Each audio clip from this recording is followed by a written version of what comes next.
वर्ग 4चे पाठ क्रमांक 8 संतुलित आहार हा नाटकी स्वरूपीय पाठ शिकणार आहोत। हा पाठ सुरू करण्यापूर्वी तुम्हाला मी एक छोटीशी गोष्ट सांगणार आहे, ती तुम्हाला लक्षपूर्वक ऐकायची आहे। तर एका शाळेमध्ये बाई होत्या आणि काही मुलं होते। जे वर्गामध्ये बाई शिकवत असताना एक मुलगा अचानक रडायला लागला की खूप माझं पोट दुखतंय, बाई माझं पोट दुखतंय असं रडायला लागला। तर बाईंनी तो रडत असल्यामुळे आईला फोन केला आणि आईला बोलावून घेतलं। पण आईला थोडा उशीर झाला। 2 तासानंतर आई आल्या आणि आईने सांगितलं की मुलाला पाठवा।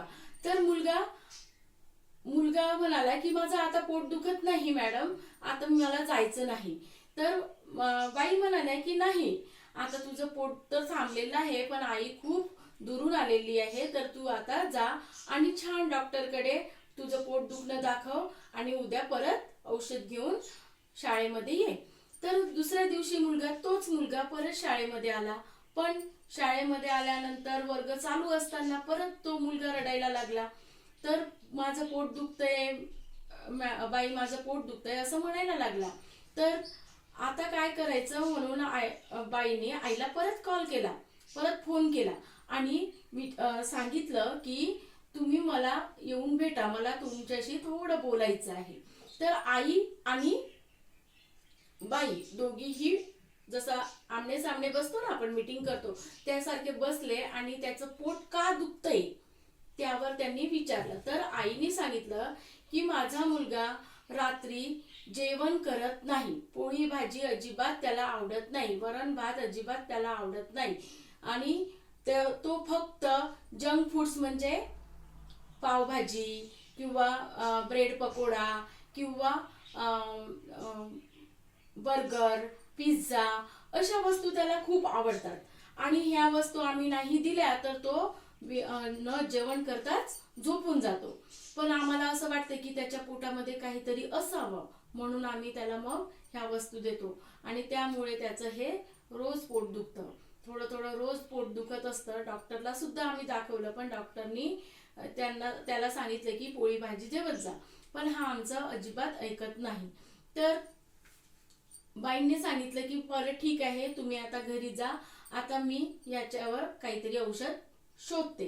तर बाईंनी काय केलं की विज्ञानाच्या ज्या बाई होत्या त्यांना मायक्रोस्कोप घेऊन वर्गामध्ये यायला सांगितलं आणि एक पावाचा तुकडा आणायला सांगितला। छोटासा तुकडा मायक्रोस्कोपच्या खाली ठेवला आणि सर्व मुलांना तो तुकडा बघायला सांगितला। तर त्या तुकड्यामध्ये काय दिसलं, छोट्या छोट्या अळ्या दिसल्या, जंतू दिसले। तर त्यांनी त्या मुलाला सुद्धा ते बघायला सांगितले आणि त्या मुलाने ते बघितलं आणि थोडा वेळ तो बेंचवर बसला आणि एकदम खूप रडायला लागला।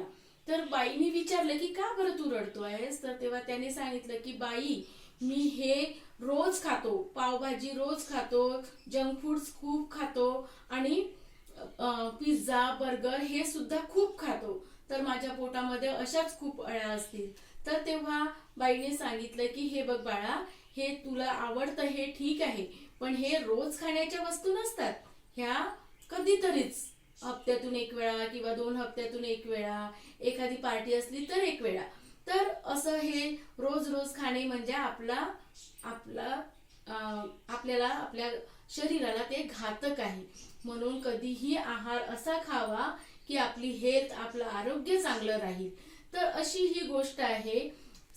आपण जो हा पाठ बघणार आहोत संतुलित आहार, तर असाच पाठ आहे की जे लहान मुलांना कसं खायला पाहिजे, किती वेळा खायला पाहिजे आणि कशा पद्धतीने खायला पाहिजे। तर आपण आता हा पाठ बघूया।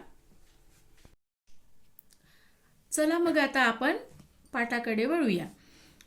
संतुलित आहार या पाठाची लेखिका आहे शीतल सहस्त्रबुद्धे। या पाठाचे उद्दिष्ट आहे मनुष्य जे भोजन करतो त्यातील अन्नाचा त्याच्या शरीरावर तसेच मनाच्या स्थितीवर परिणाम होतो, म्हणून आहार हा योग्य असावा।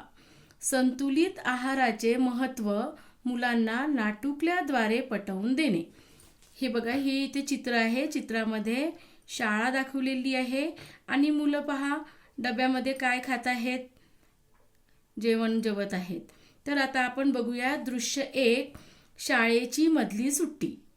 शाळेची ही मधली सुट्टी झालेली आहे आणि मुलं काय खात आहेत, त्यांच्या डब्यामधलं जेवण जेवत आहेत. सर्व मुले डबा खात आहेत. रोहन म्हणाला, ईशा, आज तू डब्यात काय आणलं आहेस?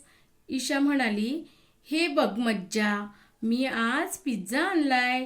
सावणी म्हणाली, हो ना, खरंच धमाल मज्जा आहे ईशा तुझी. ईशाचा डबा नेहमी छान असतो, कधी बर्गर, कधी केक, कधी पिझ्झा. शेअर करूया आपला आपला डब्बा.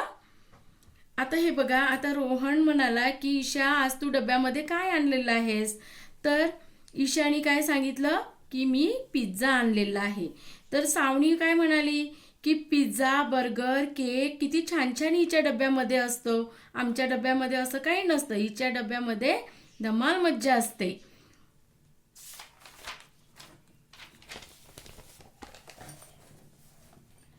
तर ईशा म्हणाली, हो चालेल ना, मी खूप आणलंय, आपण सगळेच खाऊ शकतो. तर सावणी काय म्हणाली की आपण आपला डब्बा शेअर करूया, म्हणजे एकमेकांसोबत जेवण करू आणि एकमेकांचे पदार्थ खाऊया. तर ईशा म्हणाली की हो चालेल ना, मी खूप आणलंय, आपण सगळेच खाऊ शकतो. तर रोहन म्हणाला, पण माझ्या डब्यात आज भाजीपोळी आहे, चालेल का तुम्हाला? तर ईशाचे हे बोलणं ऐकून रोहन हिरमुसला होता. मधली सुट्टी संपते, टीचर वर्गात येतात. ईशाने काय म्हटलं होतं की मी पिझ्झा आणलेला आहे आणि आपण सगळेच एकत्र बसून खाऊया. तर रोहन म्हणाला की माझ्या डब्यात तर भाजीपोळी आहे, तुम्हाला चालेल का? तर अशा प्रकारे ईशाचे हे बोलणे ऐकून रोहन थोडासा हिरमुसला होता, कारण पिझ्झा आणलेला होता ना तिने, आणि रोहननी काय आणलं होतं, पोळी भाजी आणली होती. पोळी भाजी आणल्यामुळे तो हिरमुसून गेला, कारण पोळी भाजी कोण खातं पोळी भाजी?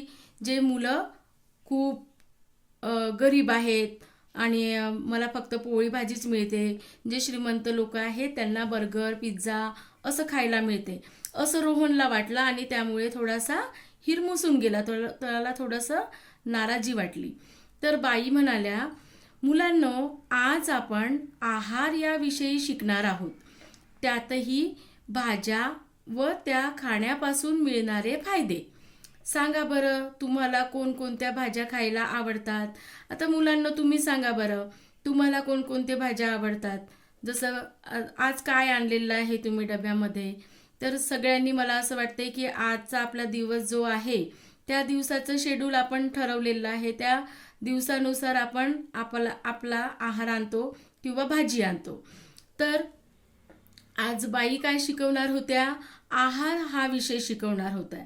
तर भाज्या व त्या खाण्यापासून आपल्याला कोणते कोणते फायदे होतात हे ते शिकवणार होत्या. तर बाईंनी काय म्हटलं की सांगा बरं, तुम्हाला काय काय आवडतं, कोणत्या कोणत्या भाज्या खायला आवडतात? तर सावणी म्हणाली, बाई, खरं तर मला फक्त बटाट्याची भाजी खायला आवडते. सावणी काय म्हणाली, तिला काय आवडतं? फक्त बटाट्याची भाजी. तर सलील म्हणाला, हो ना, भाज्या खाणं किती बोरिंग असतं, पण मला पण नाही आवडत. बघा, सलीलला पण काय आवडतं? फक्त बटाट्याची भाजी, आणि बाकी भाज्या तर अजिबात बोरिंग असतं असं म्हणतो तो. ईशा म्हणाली, बाई, पण रोहनला भाज्या खायला आवडतात, खूप खूप आवडतात, म्हणून तर तो डब्यात रोजच भाजीपोळी आणतो. तर ईशा काय म्हणाली की रोहनला भाजी पोळी खायला खूप आवडते, भाज्या खायला खूप आवडतात, म्हणून तर तो रोज भाजीपोळी आणतो.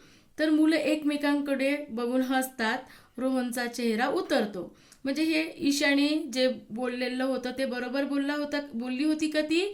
रोहननी भाजीपोळी आणली हे चूक आहे का? नाही. तर ईशा बोलल्यामुळे मुलं एकमेकांकडे बघून हसायला लागली, त्यामुळे रोहनला खूप वाईट वाटलं आणि त्याचा चेहरा पडून गेला. तर बाई म्हणाल्या, हो का, अरे वा वा, रोहन, सांग बरं तुला कोणकोणत्या भाज्या आवडतात? तर बाईला तर खूप आवडलं, मला पण खूप आवडलं की जे रोहनला भाजीपोळी आवडते आणि भाजीपोळी तो रोज आणतो. तर बाईंनी पण काय सांगितलं, अरे वा रोहन, सांग बरं तुला कोणकोणत्या भाज्या आवडतात. तर रोहन म्हणाला, बाई, आई ज्या ज्या पालेभाज्या फळभाज्या करते त्या सर्वच मी खातो. बघा, तुमची आई तुम्हाला जे जे देते ते ते तुम्ही खाता का, की हट्ट करता? हट्ट केल्याने काय होते, पोटात दुखते. मी तुम्हाला आधीच गोष्ट सांगितलेली आहे. तर आईचं ऐकलं पाहिजे. तर बाई, आई ज्या ज्या पालेभाज्या फळभाज्या करते त्या सर्वच मी खातो. आता फळभाज्या म्हणजे कोणत्या कोणत्या, तर मी सांगितलंय तुम्हाला, फुलकोबी, पानकोबी, नंतर कोहळं आणि पालेभाज्या, मेथीची भाजी, पालक भाजी, अशा भाज्या खायला पाहिजे.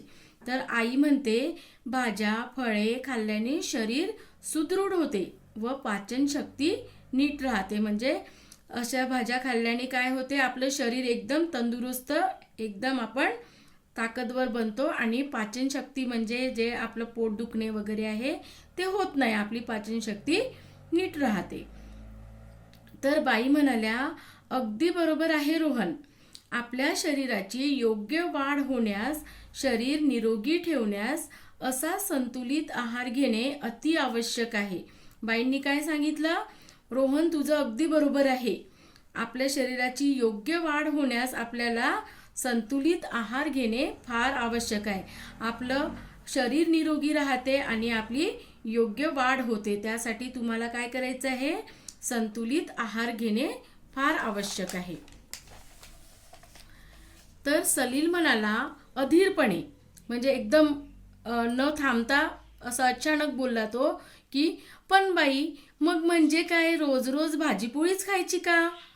तर बाई म्हणाल्या, असे बघ सलील, पौष्टिक संतुलित आहार घेणे अतिशय महत्त्वाचे आहे.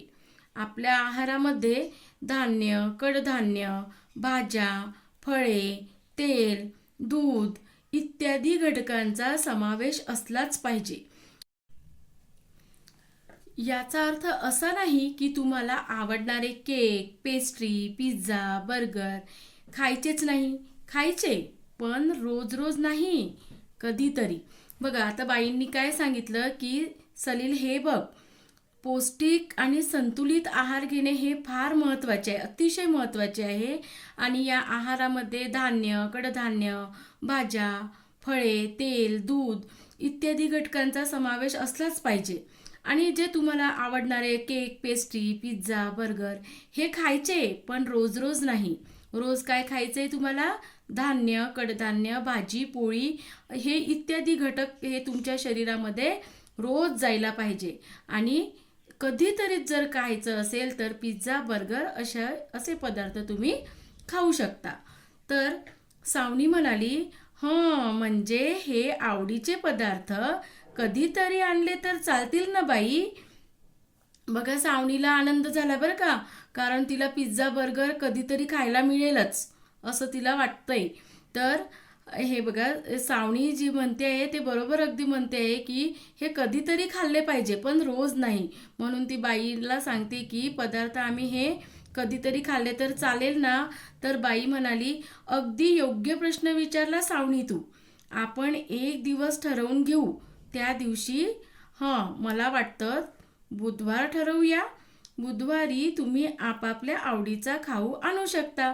तर बाईंनी सावनीला सांगितलं की ठीक आहे, तुला आवडीचे पदार्थ जे खायचे आहेत तर ते रोज खायचे नाहीत, कधीतरीच खायचं आहे. तर आपण ठीक आहे, एक दिवस ठरवूया. आणि जो कोणता दिवस ठरवला त्यांनी, बुधवार दिवस ठरविला की बुधवारी आपण असे पदार्थ आणू आणि हे खाऊ म्हणून खाऊ शकतो.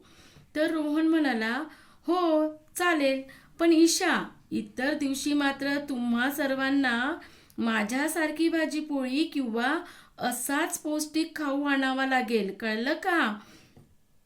तर बरोबर आहे रोहनचं. रोहन काय म्हणतो की रोज मी जशी भाजीपोळी आणतो किंवा पौष्टिक खाऊ आणतो, जसे कडधान्य आहे, तेल तेल म्हणजे दूध, पापड वगैरे अशा प्रकारचे जे पदार्थ असतात तर तो त्याच्या डब्यामध्ये आणतो. तर असेच पदार्थ इतर दिवशी तुम्हाला आणावे लागतील, असं तो रोहन म्हणतो. तर बाई म्हणाल्या, मग ठरलं तर यापुढे प्रत्येक बुधवार आपण खाऊ दिवस असा ठरवून घेऊया. बरोबर की त्यांनी कोणता दिवस खाऊ दिवस ठरविला?